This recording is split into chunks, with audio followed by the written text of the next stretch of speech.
नमस्कार, कैसे हैं? आपने नाम तो सुना ही होगा, ओम बिरला का, जो हमारे लोकसभा के अध्यक्ष हैं। लेकिन उनका इस समय जो नाम चर्चा में है, वो विपक्ष के द्वारा एक प्रस्ताव हटाने का प्रस्ताव लाने के कारण है। विपक्ष ने उन पर आरोप लगाया कि उनका जो रवैया है, वो पक्षपातपूर्ण है। तो क्या पहले भी कभी ऐसा हुआ है? और कौन से अनुच्छेद हैं जिनके तहत ये बात की जाती है? अनुच्छेद 94, 96 और संसदीय इतिहास का हम विश्लेषण करने जा रहे हैं, जिसमें आपको ये जानकारी हो पाएगी क्या पहले ऐसा हुआ है और क्या सफलता मिली है। मैं हूं ओम पांडे, आपका गाइड, आपका दोस्त। चलिए देखते हैं कि क्या आपके काम की चीज इसमें हो सकती है, जो आपको जानना बहुत जरूरी है। अनुच्छेद 94 की अगर हम बात करें, 3 पार्ट में है। 94A में इसकी रिक्ति के बारे में बात की गई है, 94B में इस्तीफे के बारे में बात की गई है, और 94 जो सी है, इसमें बात की गई है कि लोकसभा के तत्कालीन समस्त सदस्यों के बहुमत से पारित संकल्प द्वारा अध्यक्ष को उनके पद से हटाया जा सकता है। बहुत ही इंपॉर्टेंट ये टर्म है, और ये सबसे इंपॉर्टेंट टर्म यहां पर यह हो जाता है कि तत्कालीन समस्त सदस्यों के बहुमत से पारित संकल्प द्वारा अध्यक्ष को हटाया जा सकता है। इसको समझना पड़ेगा। जब हटाना होता है तो 14 दिन का नोटिस जारी किया जाता है, और यह नोटिस लोकसभा के महासचिव को लिखित रूप से देना अनिवार्य होता है। 50 या इससे अधिक एमपी चाहिए प्रस्ताव स्वीकारने के लिए। सांसद इतने चाहिए कि वो खड़े हों, तब ये प्रस्ताव रखा जा सकता है। ठीक है, विपक्ष के पास इतने एमपी तो हैं जो प्रस्ताव रखने के लिए पर्याप्त है। जब ये केस चलता है, यानी कि जब हटाने का संकल्प विचाराधीन होता है, तो अध्यक्ष प्रिसाइड नहीं हो सकते। यहां इस कुर्सी पर अध्यक्ष महोदय खुद नहीं बैठ सकते। तब पीठासीन अधिकारी उपाध्यक्ष या उपाध्यक्ष की जगह पे जिसको आना होगा वो आएंगे। वो सभा में रह सकते हैं, सदन में बोल सकते हैं, कार्यवाही में पार्टिसिपेट कर सकते हैं, भाग ले सकते हैं, लेकिन वो कुर्सी पे नहीं बैठ सकते। अब बात आती है अध्यक्ष के वोट की। जब सामान्य स्थिति होती है तो अध्यक्ष केवल टाई होने की स्थिति में कास्टिंग वोट कर सकते हैं, यानी कि अगर बराबर हो जाए तो कास्टिंग वोट अध्यक्ष का होता है। लेकिन अगर रिजोल्यूशन ऑफ रिमूवल आ गया है, हटाने की प्रक्रिया चल रही है अनुच्छेद 96 के तहत, तो वोट दे सकते हैं, पहली बार में वोट दे सकते हैं। यदि वोट बराबर हो तो वोट नहीं दे सकते। फर्स्ट इंस्टेंस में वो वोट दे सकते हैं, लेकिन अगर टाई हो जाए तब तो वो वोट नहीं दे सकते हैं। ये ध्यान रखना है, टाई होने की इस स्थिति में वो वोट नहीं कर सकते हैं। इफेक्टिव मेजॉरिटी की अगर हम बात करें, अब यहां पर है तत्कालीन शब्द यूज किया गया है, यानी कुल सीटें माइनस जो रिक्त सीटें हैं, वो जो सदस्य आएंगे निकल के, वो तत्कालीन सदस्य होंगे।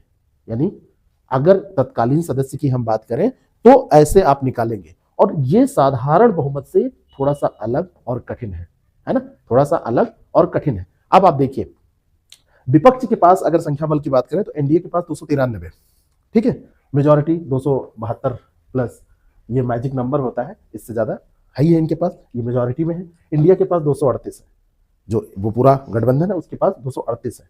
अब अगर वर्तमान आंकड़ों के अनुसार अध्यक्ष को हटाना है तो गणितीय रूप से तो ये संभव नहीं दिखता है, क्योंकि 50% +1 ऑफ इफेक्टिव है ना, +1, ये इफेक्टिव स्ट्रेंथ है।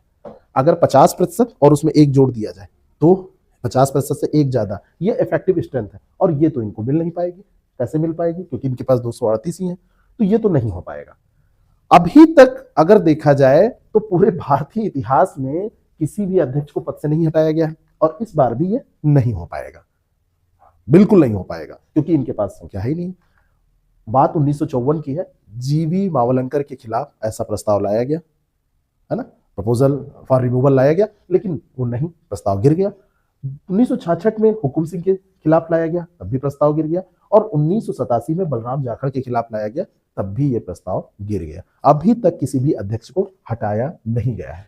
लेकिन अगर प्रस्ताव गिर गया तब भी क्या प्रभाव इसका पड़ेगा? सबसे पहला प्रभाव तो यह पड़ेगा कि आरोप औपचारिक रूप से दर्ज हो जाता है, संसदीय रिकॉर्ड में यह बात आ जाती है।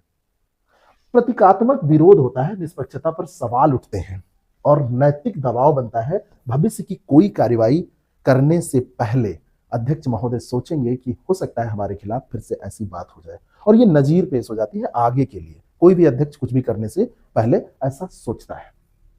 अध्यक्ष को हटाना और सरकार का अविश्वास प्रस्ताव, अगर इसमें हम तुलना करें तो रिमूवल ऑफ स्पीकर, ये इफेक्टिव मेजॉरिटी की बात करता है। अध्यक्ष यहां पे पद छोड़ते हैं, अविश्वास प्रस्ताव यानी कि नो कॉन्फिडेंस मोशन की अगर हम बात करें तो यहाँ पर सिंपल मेजोरिटी लाने की बात होती है, यहाँ पर सरकार ही गिर जाती है। यहाँ पे इफेक्टिव मेजोरिटी है और अध्यक्ष पद केवल छोड़ रहे हैं, और यहाँ पर सिंपल मेजोरिटी है लेकिन सरकार पूरी गिर जा रही है। इससे आपको क्या पता चलता है कि ये जो पद है, ये पद बड़ा इंपॉर्टेंट है। इस पद की गरिमा कितनी ज्यादा है, कितना महत्वपूर्ण है, पूरे सारे लोगों को एक सूत्र में बांधकर आगे बढ़ाना, अनुशासित रखने का कार्य करने का इसका जिम्मा होता है, तो ये कितना महत्वपूर्ण है। इसलिए ऐसा कहा इफेक्टिव मेजोरिटी यहाँ पे रखी गई। और यहाँ पर देखिए सिंपल मेजोरिटी होती है, यहाँ पे पूरी सरकार गिर रही है, यहाँ पे केवल अध्यक्ष पद छोड़ रहे हैं। कुल मिला के आपको ये ध्यान रखना है कि आर्टिकल जो है वो 94C है, नोटिस अवधि 14 दिन की है, स्वीकृति हेतु जो समर्थन है वो 50 सदस्यों की बात इसमें की गई है, और जो आवश्यक बहुमत है वही सबसे इंपॉर्टेंट है, वो तत्कालीन समस्त सदस्य की जो बात की गई है, इफेक्टिव मेजोरिटी की बात की गई है। और केवल फर्स्ट इंटेंस में वोट कर सकते हैं अध्यक्ष महोदय, टाई होने पर इस स्थिति में वोट नहीं कर सकते। संविधान निर्माताओं ने जो ये प्रयास किए हैं अध्यक्ष की पद की गरिमा को बनाए रखने के लिए, तो ये कुछ ना कुछ ऐसा सोच के ही किया होगा, क्योंकि पता है कि विपक्ष के पास संख्या बल नहीं होता है, सामान्यतः ऐसा होता ही है।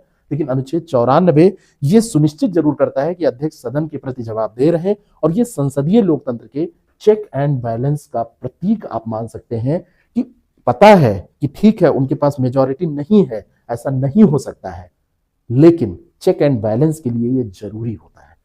तो संविधान निर्माता कितने दूरदर्शी थे, आप अपना कमेंट जरूर करें कि वास्तव में यह व्यवस्था भारत में के संविधान की जो है वो कितनी आपको कितनी अच्छी लगती है। और जब समय समय पर आप चीज़ों को जानते हैं तो कई बार बड़ा आश्चर्य होता है। Thank you so much.